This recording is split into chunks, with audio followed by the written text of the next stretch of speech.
So I've always been a gamer. I've always played games, I mean, board games, video games, you name it.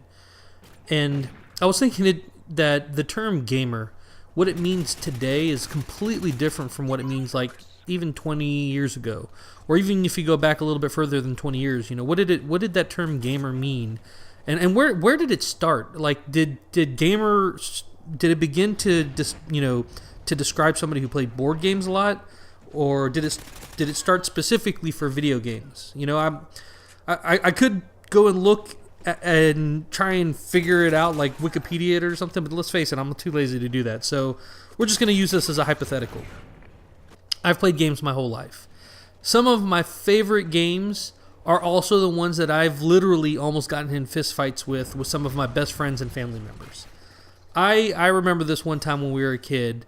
I was playing Monopoly with a friend and a couple of his neighbors. They were also friends of mine. And in Monopoly, you know, you trade properties and everything like that. I'm sure everybody who's watching this has played Monopoly, and if you haven't, what the hell is wrong with you?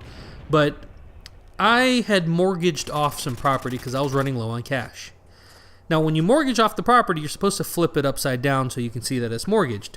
Well, what I did is I just stuck them in a separate pile. Now, what happened is the game was kind of at a stalemate in that all four people kind of had properties that everybody else kind of wanted. Nobody could really build anything. The only person that was doing anything was the guy who was sitting across from me, because he had one set of properties that he had hotels on, and every now and then the other three people would land on it. Now, I knew that he wanted one property for me so he could own that whole side, because he had the other two. I also knew that he wanted two pieces of properties from the guy sitting to my right. So I did something dirty. I mortgaged off the properties that he wanted, but I didn't flip them over. And I just left them kind of to the side, and I kind of fanned them out a little bit. And I waited a turn right before I was supposed to get to where his properties were, and I was like, look, I'll tell you what, I'm really in need of some money, some cash, and I'll trade you the property. I think the property he needed was New York. He needed New York Avenue. So I'll trade you New York and these other two for that one property that I need, plus $500, and you have to let me land on any of your hotels 5 times for free. Now, here's the thing. He was already really confident that he was going to win. He was like, whatever, there's no way anybody's going to catch me. So he made the trade. Now, the rule that we have, and you know, Monopoly always has these house rules. The rules that we have were you could only build on your turn. You could not build on anybody else's turn, and you cannot initiate trades on anybody else's turn. All right, so he traded to me. I took the $500 that he gave me. I built up hotels on my properties, which is right where he was about to get to, plus one of the other players.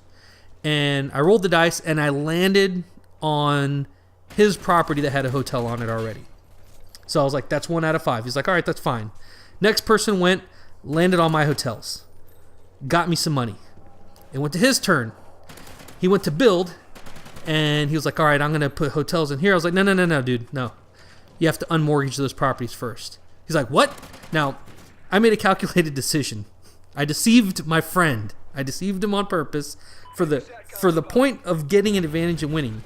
I also got $500 from him. What he didn't really think was that after unmortgaging the properties, he would have to pay to unmortgage them, but he didn't have enough money to actually buy more hotels. So he had to unmortgage him first, and he had to wait and hope that somebody landed on his shit. The problem is I already landed on his stuff, and he didn't collect money from me. So he rolled the dice, and he landed on my property that had a hotel on it that I just put a hotel on from what he had traded me. And now he has no money at all. He had to pay me, plus he had to remortgage some other properties off. Now, his face got red. I mean, really red. The other two people that we were playing with were dying laughing because they knew that there was this pivotal point, this turn in the game. And it was the dirtiest, most underhanded thing I've ever done in any game. And it looked like he wanted to just get up and punch me. And finally he just like threw his stuff down. He's like, I'm done with this game. I quit. Fuck it. And it's one of those things where I've always, as a gamer, tried to take little advantages here and there to try and get ahead. I like to win. I mean, I don't think anybody else doesn't like to win. You know, that whole term in CoD, try hard or whatever. Yes, I try hard. I try hard to win because that's how I have fun. That's what I do. I don't know. So if you've played board games in the past, if you have any interesting story for any board games, please feel free to leave some in the comments. There are some board games I'm going to give you a suggestion to go out and try. These are very popular board games now if you're into board games. There's one called Balderdash. It's a game all about lying. I'm an expert at that game. There's a game called Robo Rally, which is really fun. There's Ticket to Ride, which is like this train building game. I know that sounds weird, but you have to check it out. And there's a bunch of other great board games. I don't think people give board games enough credit anymore. But try those out and tell me if you've played any of them or if you have any funny gamer, air quotations, gamer stories in terms of board games. Let me know. Have a great day and peace out.